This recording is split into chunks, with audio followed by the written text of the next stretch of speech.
Hi, all right. So moving on here, I'm gonna upload a series of videos in rapid succession here because the course is wrapping up. We have really only about a week to go here, a week more of class, and the final test, the fourth and final test, I would like it to be okay. This is not set in stone yet, but if this works out, I would like the final and fourth test to occur on a week from this Monday, Monday the 14th of May.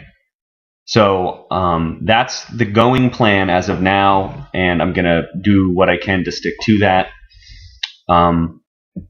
So I would plan on that, and given that that's coming up quickly, we need to get through the last material and give you some time to start studying for the test. So I'm going to put up a series of videos pretty quickly today and over the next day or two, and I want you to start watching them as soon as possible so you can start getting to get ready for the final test. The final test will not be cumulative. It'll just be another test with, say, 2 or 3 questions like the ones that you've been taking, and it'll just cover this final segment of material. So in addition to the lectures, I'll be putting up some review questions very quickly, and I want you to get to looking at them and studying them and asking me questions about the material in the review questions as soon as you can. I don't want to get to a situation where it's a day or two before the test and I'm getting bombarded with review questions just because it's not an efficient way for you to learn, or it gets hard for me to respond to all the questions.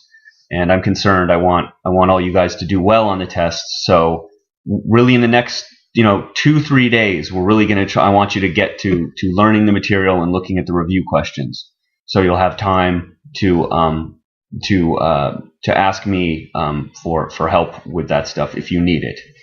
And I'm also going to try to be very clear in these lectures about the topics that I will be asking about on the test and in the review questions. So you should be able to watch these lectures and get what you need to know pretty directly from the lectures. Some of you send me messages and ask me questions, and my response to some of you, I'm not trying to be rude, but is go and listen to the lecture. I try to address this at length in the lecture. So you need to watch these lectures carefully. Don't worry so much about watching them, just listen to them. As I'm recording this, I can see that the video doesn't quite sync up right. It's very disturbing. I don't like watching, myself record these. It's also very disturbing, but we have to make do here. So, okay.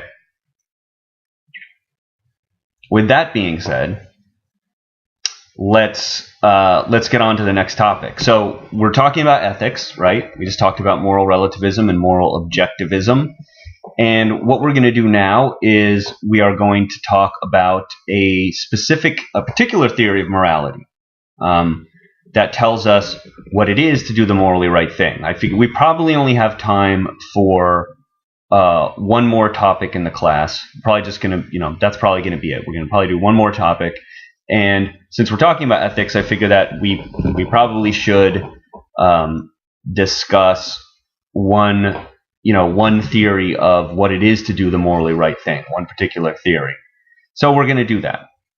And my former ethics students who are in the class will be somewhat familiar with this. Well, probably very familiar with this. So it's the way it goes. There's some overlap in the courses, but for many of you, this will be new. Let's see. Okay, so let's start just by defining or characterizing what it is we're trying to figure out in a very general sense. We're going to look at a theory of right action, and when we talk about action, I'm talking about the things that you do, that you voluntarily do, right? We talked about actions earlier in the course when we talked about free will, right? When we were talking about whether you have free will, we were talking about whether your actions are free or not. And I spent some amount of time in the beginning just kind of like saying what I meant by an action. An action is anything you think of an action as anything that you voluntarily do.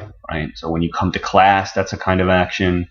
You could voluntarily say raise one of your arms or the other arm. This is opposed to things that you do involuntarily, like reflexes that you have, or blinking, or something like that. Things that you do without thinking, without any kind of deliberative, conscious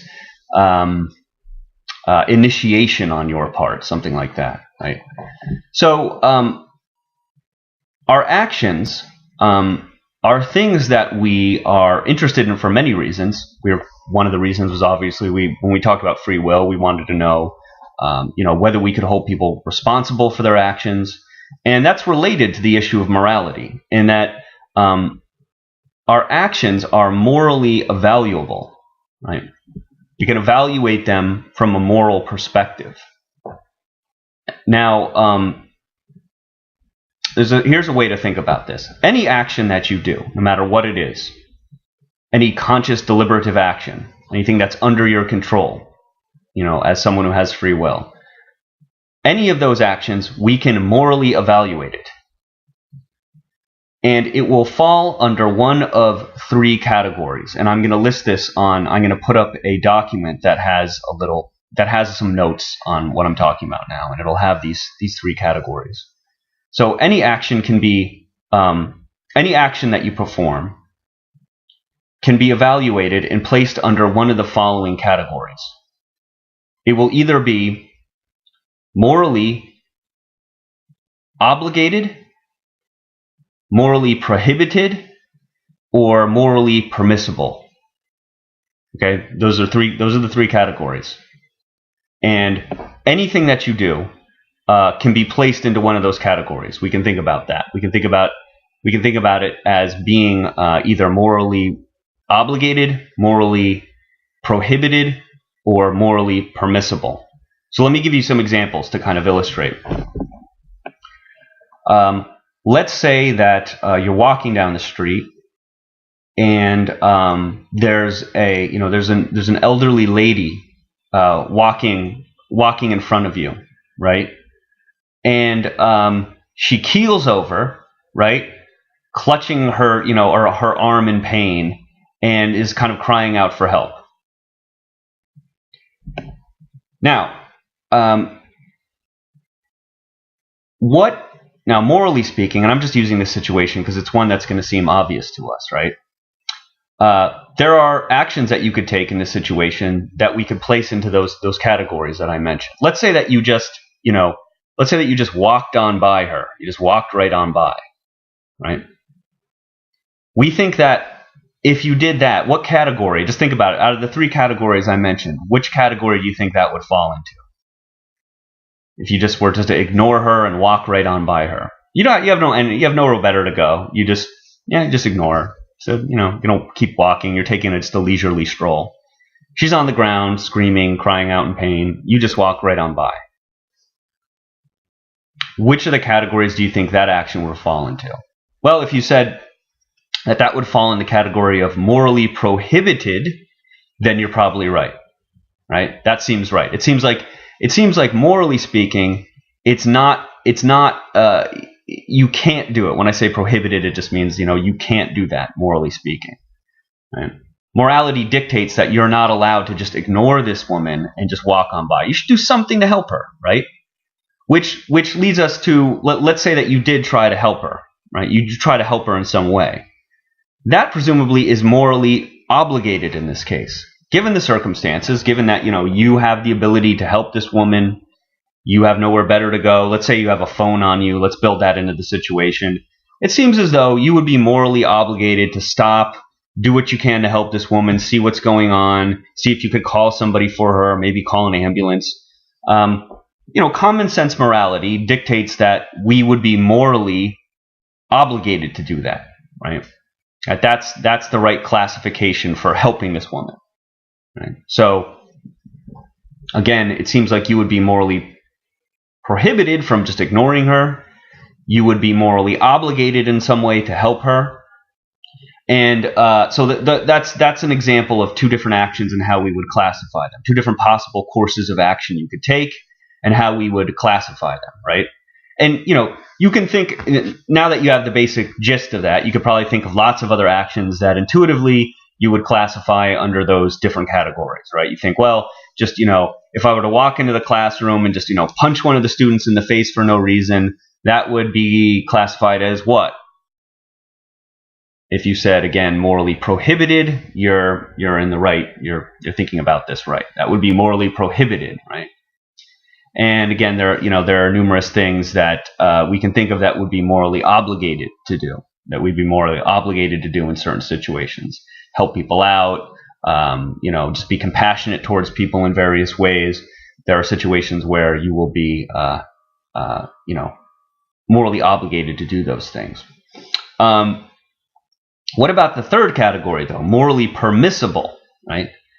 Now, let me give you an example of this. Let's say that you're sitting right now wherever you're sitting and watching this, you're sitting in a certain position, right? Like I am. I'm sitting here in a certain position while I'm recording this. Now, what if you wanted to move, you wanted to shift the position in your chair a little bit? You wanted to, say, put one of your arms up or move your arm a little bit, right? Or shift one of your legs. Right? I could say cross my legs right now, or shift the position of one of my legs or one of my feet. I could consciously, deliberatively do that right now. Now, which category does that fall under of our three categories of moral evaluation? Is shifting my foot morally obligated right now? That doesn't seem right, right? Am I morally prohibited from shifting the position of my foot right now? That also doesn't seem right, right? Seems like I'm not doing something horribly immoral if I shift my foot. So it seems like the third category is the right classification for shifting my foot, right? If I shift my foot, that's something morally permissible. It's permissible in the sense that you can do it. It's not morally prohibited, but it's also not necessarily morally obligated, right? So something can be permissible yet not obligated, and shifting your foot is a perfect example of that. I think, morally speaking, it just doesn't matter whether I shift my foot. That's one way to think about it. I can shift my foot. I can choose not to shift my foot. Either way, I've done nothing morally wrong, right? I'm also not doing something that's morally obligated of me, but rather it's morally permissible for me to shift my foot. So something is permissible when it's not morally prohibited, right? And many of the actions that are morally permissible will also not be morally obligated. So things like shifting positions in your chair just arbitrarily, those are a good example of things that seem morally permissible, yet neither morally obligated and, of course, not morally prohibited. Okay, so YouTube gives me a kind of time limit on the length of my video, so I'm going to cut this one off now and continue right on with the next segment.